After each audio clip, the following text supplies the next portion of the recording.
right. I guess... Welcome back to the These Two Guys channel. Welcome back to These Two Guys. We don't have a theme song yet. I guess that's it. I guess that's it. We're just going to post that on the channel, like, in perpetuity. 5 years down the road. Welcome to These Two Guys. We don't have a theme song yet. Ridiculous. Well, anyway, we're doing some Let's Play as promised. Getting into some gaming as one aspect of our channel. Yep. And we decided to queue up Sega Bass Fishing. Sega Bass Fishing, which I actually got on the Dreamcast back in, I guess it must have been 2001. And I kind of got it just because at the time I was living with my family. It was my early 20s. I was just in junior college when this came out, and the Dreamcast was actually the first video game system that I bought with my own money. Nice. Prior to that, me personally, I kind of missed out on 8-bit. I didn't actually own a video game console until the Sega Genesis. I got it for Christmas one year. Yeah. And so yeah, I went through the Genesis, and then I got the add-ons to the Genesis. I never got Sega CD. But you had 32X. I got the 32X, played Knuckles Chaotix, and I think one of them was called Metalhead. They had a mech one. I think it was called Metalhead, something like that. But then we got a Nintendo 64, and then I got a Dreamcast. So I have a lot of nostalgia for the Dreamcast games, which I think a lot of people in our age range do. Yeah, I have nostalgia. I had a Dreamcast as well. Mm-hmm. When I was growing up, I was a Nintendo kid. We had we weren't an early adopter of the original NES or anything. We had an old, second hand-me-down NES that my uncle gave me. But then when the SNES generation came out, my parents bought me an SNES. Okay. So I was kind of an SNES kid, and then when the 64-bit generation came out, I had a PS1 rather than an N64. All of my friends had N64, so I went with PlayStation just to vary it up. Okay. And then I got a Dreamcast. The Dreamcast was my first Sega system because I was never a Genesis kid. Well, welcome to the next generation. Yeah, and I did also have Sega Bass Fishing as well for the Dreamcast. And I do remember playing this game as an arcade game as well. It was a Sega arcade game. I never played it in the arcade, but then again, where I lived down in La Junta, the closest arcade was an hour away, so... When you play it, you can see with the timing and everything how this would be arcade style, like a real quarter muncher. Oh, absolutely. Because it's if you don't get all your fish in time, you can put in more quarters to get more time and all that. Yeah. But anyway, Sega Bass Fishing. Sega Bass Fishing. So, full disclosure, we are not playing this on a Dreamcast. Although I do have somewhere in storage, I have an actual working Dreamcast. I don't even know whatever became my old Dreamcast. The only game I kept for it was Shenmue, because for a decade or so, that was the only way I could play it and relive the nostalgia. But thanks to Steam and Sega releasing a good majority of its back catalog on PC and other systems, we are actually playing Sega Bass Fishing on PC. Yep. So, cool stuff. And I'm just going to double check and make sure that we're recording. We are. Okay. Okay. So yeah, Sega Bass Fishing. What do we want to play? You have to select your Angler Sona Fishionista. I need to select my Angler Sona. Good Animal Crossing reference. What is wrong with her knees? The same thing that's wrong with the rest of her body. She has an hourglass figure, but it looks like it's an accident. Yeah, but her knees, it looks like she's wearing knee-length cut-off shorts made out of her own skin. So, dude, these are back to the days of polygons. It's like, you know that each part of their body is an individual moving piece of the joint. Oh, yeah. And if you removed it, it would just look like an entire leg. It's not too shabby considering when they made it. No. And also considering it was based on an arcade game. All right, who are you going with? I think I'm going to go with her. Okay. Because we've been commenting on her legs so much.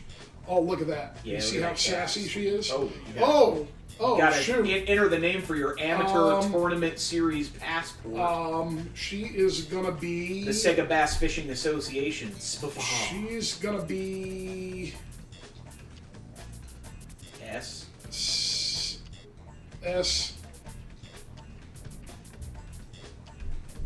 Agabus. She's gonna be S. Agabus. That's the kind of name that, like, back in the 16-bit days would be like something you would put in for a cheat code. Right. Watch, we just figured out a Dreamcast cheat code. Unknown. Right, first stage of the amateur tournament. Subifa. You got, what is personal data? I don't know. Well, we'll never know. Now we'll never know. It's never going to come back again.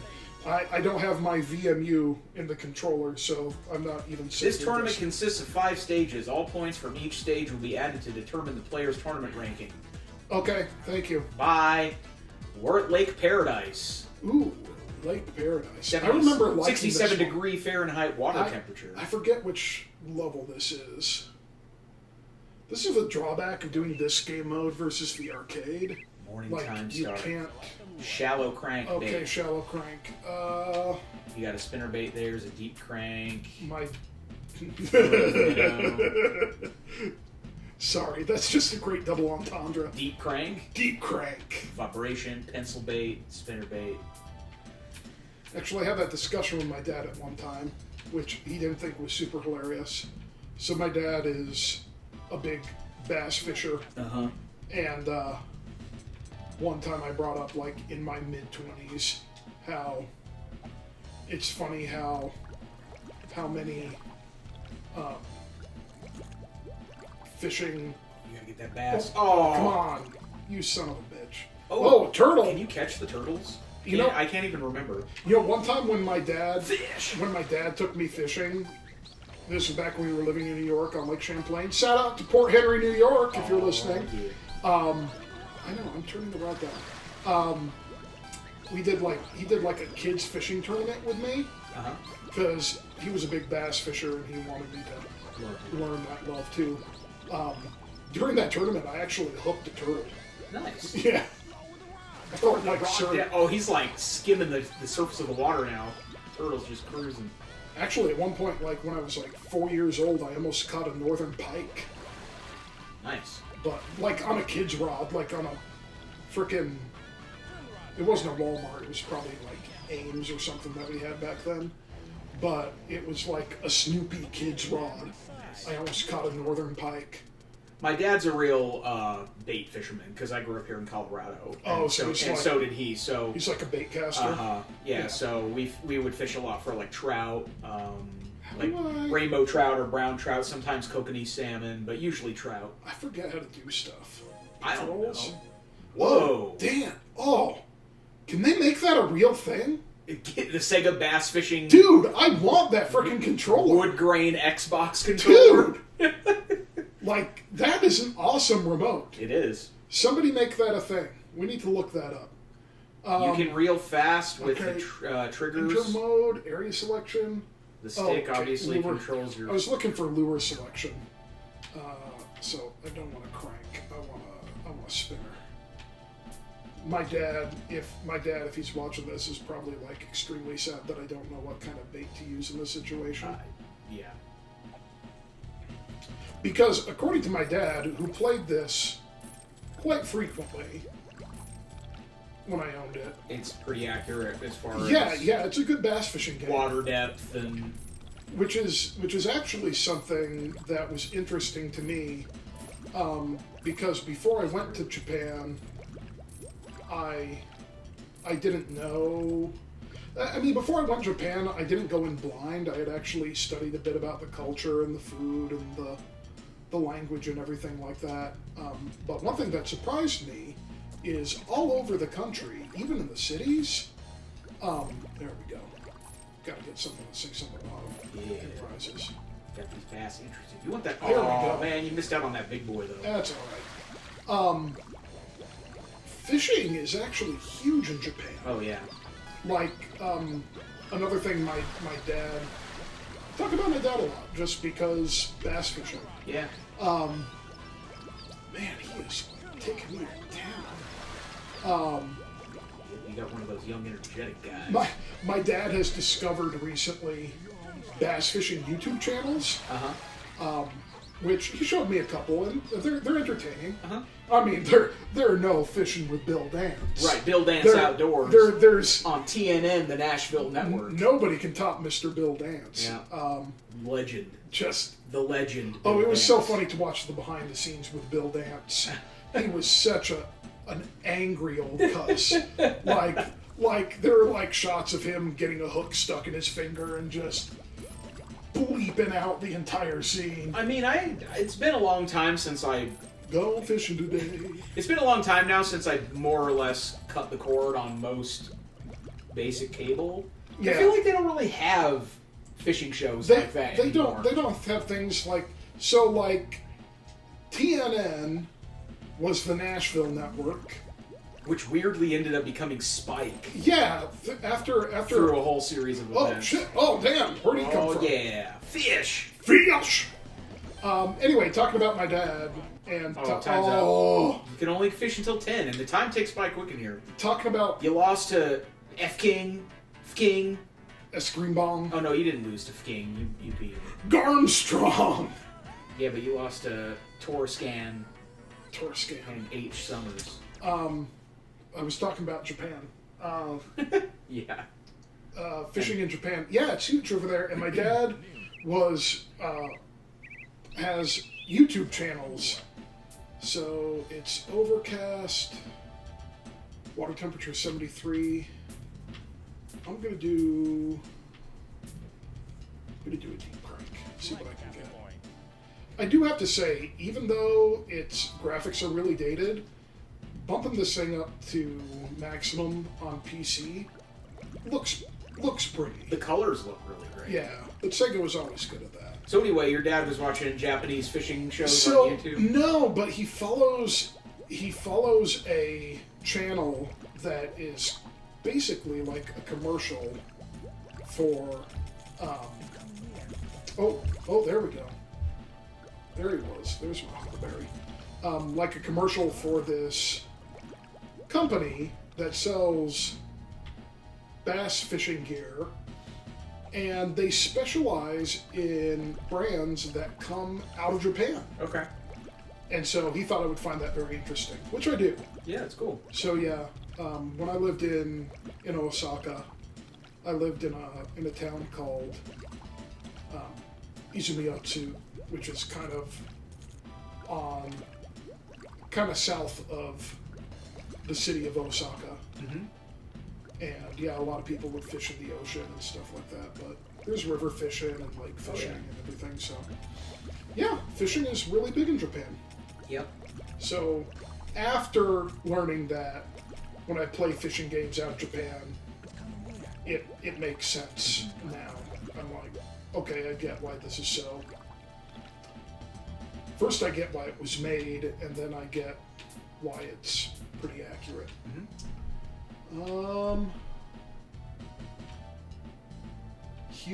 What does that sign say? Huge Bass Club. Huge Bass Club. Which Why do I go to this club? Because it's a huge bass club.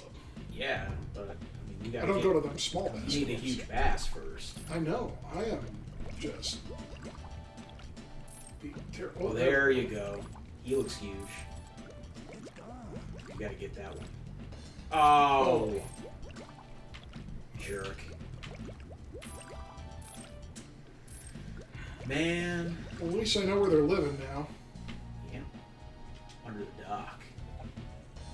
I am kind of bummed that you can't.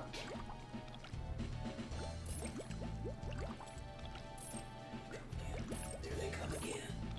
I'm kind of bummed that you can't control the depth to which you throw. Yeah. Like you're always throwing to the maximum edge. Right. That's the arcade aspect of this. Yeah.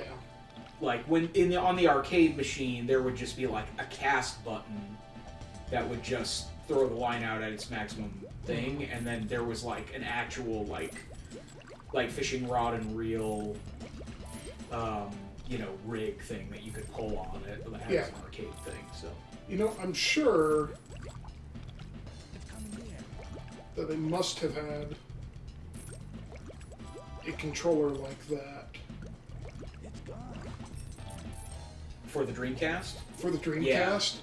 I don't remember owning that at any point. They actually had a lot of peripherals for the Dreamcast. They did. Oh, whoa.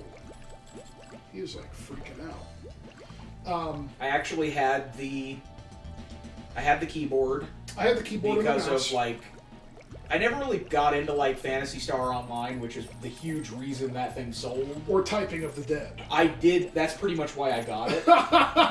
Actually, because it came in like it was like super cheap. I think I got it at like a Hollywood Video. It was like Ooh. It was like super marked down at a Hollywood Video because it was used or something. Yeah. And then it came in like a bundle with Typing of the Dead. So I was like, oh, what the heck, I'll get it. But most people got it because the Dreamcast was one of the first major like online enabled consoles. It was the first console that had a web browser built into it. Yeah.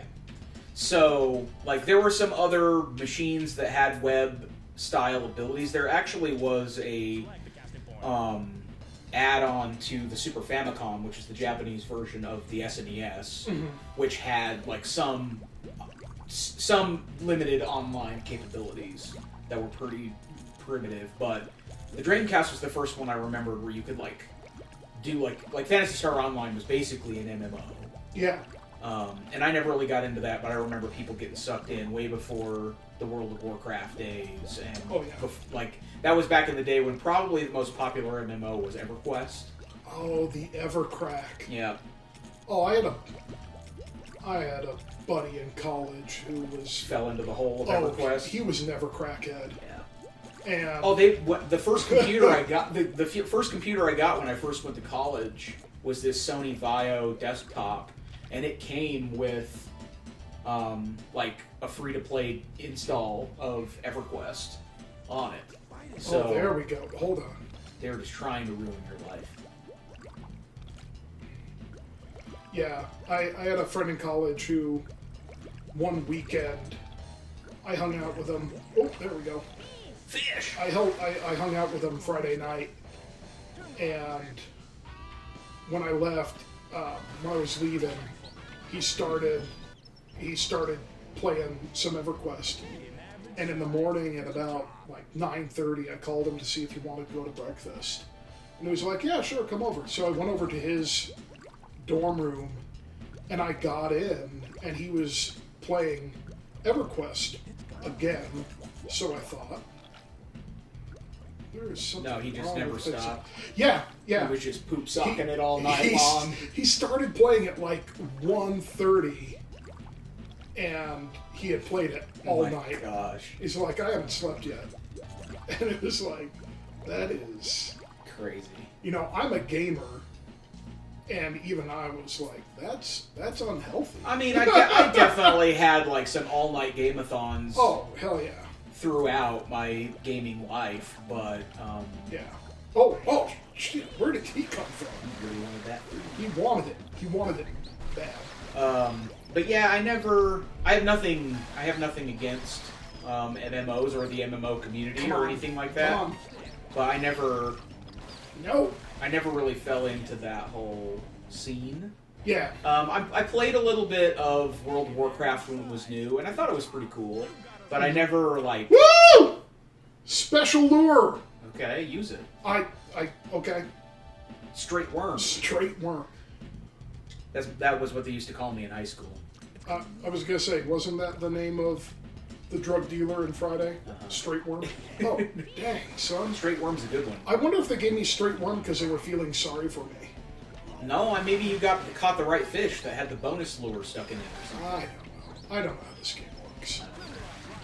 But anyway, yeah, I I tried some various ones like Lord of the Rings Online, World of Warcraft. I played Lotro for a while, but I never really fell into it. It just didn't hold an allure for me. The one that I actually got into the best was Final Fantasy XI when that was out, and I played that on my PS2, and I actually got a Logitech keyboard specifically for playing that game. Oh, my sister and her husband were really big into that. They actually bought a second PS2. Oh! So that they could both be playing at the same time in separate rooms. I don't think I knew that. Yeah. Okay. Well, alright. I think we're going to pause here. Yep. I think we've been playing enough. So everybody, thank you for turning in. Hopefully you enjoyed checking out some Sega bass fishing. And we, you may get another episode of this. You may not.